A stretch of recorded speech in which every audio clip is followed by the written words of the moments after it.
Baik, Assalamualaikum warahmatullahi wabarakatuh. Apa kabar semuanya? Semoga sehat-sehat saja. Kali ini, saya Muhammad Renol Syaputra akan mempresentasikan tentang asas-asas perjanjian dalam hukum perdata Indonesia.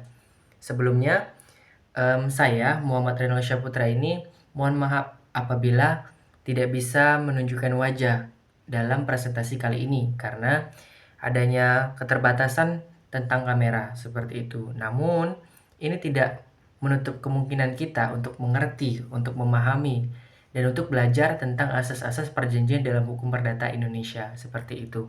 Jadi, bagi yang mendengarkan, tolong diperhatikan, dan bagi yang melihat, tolong diperhatikan juga. Oke, yang pertama adalah asas kebebasan berkontrak atau vrije ermessen. Ini berarti kita definisikan bahwasanya para pihak dalam perjanjian memiliki kebebasan untuk menentukan isi, bentuk, dan syarat-syarat perjanjian sesuai kehendak mereka, selama tidak bertentangan dengan hukum, moral, dan ketertiban umum. Landasan hukum yang dipakai adalah pasal 1338 ayat 1 KUH P Perdata. Apa sih artinya? Berarti para pihak ini, pihak A ataupun pihak B yang akan mengikat suatu perjanjian memiliki kebebasan untuk menentukan isi. Jadi apabila salah satu pihak tidak puas dengan isi tersebut, mereka bisa merevisinya kembali sehingga adanya kesepakatan itu dengan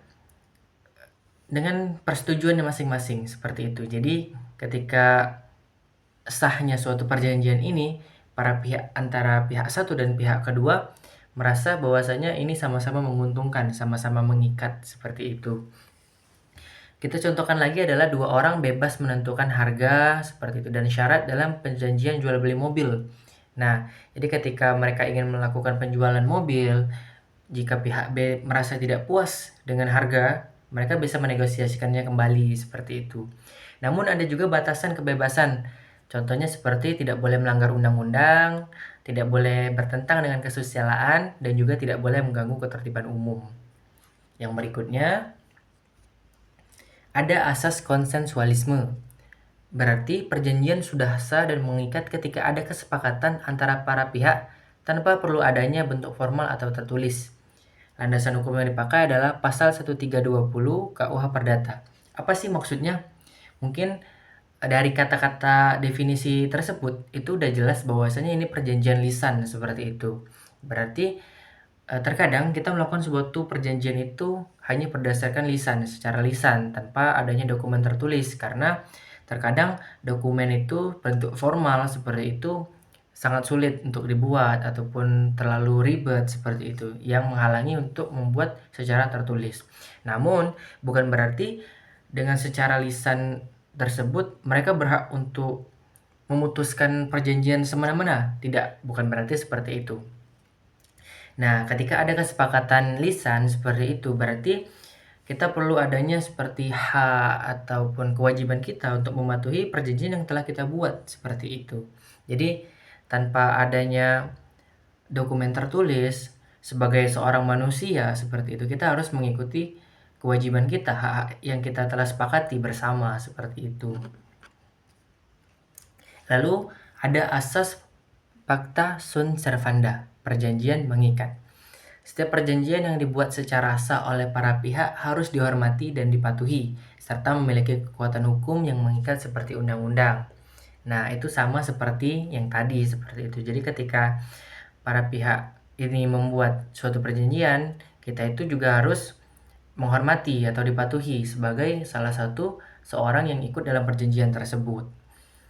Nah, lalu landasan hukum adalah pasal 1338 ayat 1 KUH Perdata. Nah, contohnya itu jika seorang berjanji untuk bayar sejumlah uang dalam perjanjian pinjam-meminjam, maka harus memenuhi kewajiban sesuai perjanjian. Contohnya adalah ketika kesepakatan ini dilakukan antara satu pihak dengan satu pihak lainnya, maka contoh pinjam-meminjam ini adalah tepat waktu membayar seperti itu. Jadi ketika salah satu pihak tidak berniat untuk membayar seperti itu, maka kita bisa mensomasinya ataupun menuntutnya sehingga pihak tersebut akan membayar secara paksa seperti itu karena memiliki kekuatan hukum yang mengikat seperti undang-undang. Lalu ada asas itikat baik atau good faith. Nah, definisinya adalah para pihak harus melaksanakan perjanjian dengan jujur, tulus, dan sesuai dengan kesepakatan bersama, tanpa niat untuk menipu atau menyalahgunakan situasi. Nah, ketika ini berarti sebagai seorang manusia, sebagai seorang yang mengikuti perjanjian ini, sebagai orang yang melaksanakan perjanjian ini, jujur kita harus tidak ada niatnya menipu untuk menyalahgunakan situasi, karena jujur saja ada dua macam itikat baik seperti itu, ada yang subjektif maupun objektif. Subjektif ini adalah keyakinan pribadi kita kepada pihak tersebut. Contohnya dalam kos rumah, seperti menyewa rumah seperti itu. Subjektifnya di sini adalah keyakinan pribadi kita bahwasanya sebagai penyewa kita itu harus menjaga seperti itu. Nah, lalu secara objektifnya adalah tindakan kita yang kita lakukan sehari-harinya dalam menyewa tersebut. Contohnya adalah dengan membersihkan ataupun yang lainnya seperti itu. Ataupun kita merawat seperti itu, kurang lebih maksudnya.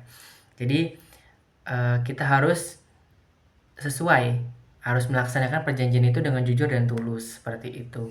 Landasan hukumnya adalah pasal 1338 ayat 3 KUHP Perdata. Lalu yang berikutnya adalah asas kepribadian atau personalitas.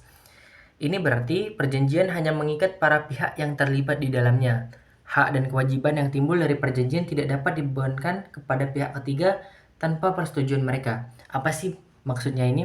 Maksudnya adalah ketika dalam sebuah perjanjian itu hanya dilakukan antara dua pihak, berarti tidak boleh adanya intervensi antara dari pihak ketiga ataupun pihak lain, maupun itu mereka dengan maksud baik sebagai mediasi ataupun yang lainnya seperti itu. Karena perjanjian ini hanya mengikat antara dua pihak seperti itu. Namun, apabila kedua pihak ini sama-sama setuju seperti itu, contoh kasus mereka ini tidak bisa diselesaikan secara personal, mereka membutuhkan orang ketiga untuk membantu, dan karena mereka sepakat untuk mencari jalan di orang ketiga tersebut, mereka bersama-sama setuju, jadi boleh masuk ke dalam perjanjian tersebut seperti itu, hanya untuk sebagai jalan tengah atau mediasi seperti itu. Namun ada juga yang kedua adalah ketika dalam perjanjian tersebut adalah dijaminkan seperti itu. Contoh adalah kita membeli tanah seperti ada penjamin kalau tidak bisa membayar ataupun ada hal-hal lain yang tidak sesuai seperti itu. Ketika ada penjamin tersebut, berarti kan ketika kita tidak sanggup membayar, berarti pihak ketiga tersebut akan membayarkan, seperti adanya jaminan dari pihak ketiga seperti itu. Lalu landasan hukumnya adalah pasal 1315 KUHP Perdata. Lalu yang terakhir adalah asas kepastian hukum. Perjanjian memberikan kepastian hukum bagi para pihak yang terlibat. Para pihak harus mengetahui dengan jelas hak dan kewajibannya berdasarkan perjanjian tersebut. Ini berarti bahwasanya ketika ada suatu perjanjian, kita harus mengetahui bahwasanya apa hak kita dan kewajiban kita berdasarkan perjanjian tersebut. Jadi ketika hak yang ini jelas, berarti kita bisa melaksanakan kewajiban tersebut. Jadi adanya juga kesadaran dari para perjanjian ini. Maksud saya adalah adanya kesadaran diri dari pihak yang melaksanakan perjanjian. Jadi ketika mereka akan melaksanakan sebuah perjanjian, mereka harus sama-sama sadar ketika melaksanakan perjanjian tersebut, ataupun membuat perjanjian tersebut, ataupun menyepakati perjanjian tersebut, seperti itu. Yang terakhir adalah kesimpulan. Asas-asas perjanjian adalah prinsip yang melandasi hubungan hukum antara pihak-pihak yang terlibat dalam perjanjian. Nah, dan juga asas-asas utama meliputi seperti tadi kebebasan berkontrak, konsensualisme, pacta sunt servanda, etikat baik, dan kepribadian. Penting bagi setiap pihak dalam perjanjian untuk memahami asas-asas ini agar perjanjian yang dibuat dapat dilaksanakan dengan baik dan tidak menimbulkan sengketa. Jadi, perlunya sadaran diri, perlunya mengetahui hak dan kewajiban kita merupakan asas-asas penting yang harus kita pelajari dalam membuat suatu perjanjian ataupun memahami suatu perjanjian ataupun membuat sesuatu sebelum perjanjian seperti itu. Berarti kita harus memahami asas-asas ini dan juga mengkaji lagi bagi mungkin yang orang-orang belum belajar tentang asas-asas ini, seperti itu. Baik, sepertinya hanya itu saja yang mungkin bisa saya jelaskan, dan itu pemahaman saya pribadi. Apabila ada salah kata, saya mohon maaf, karena sesungguhnya kebenaran itu hanya milik Allah Subhanahu wa Ta'ala. Saya Muhammad Renal Syaputra, izin pamit. Wassalamualaikum warahmatullahi wabarakatuh.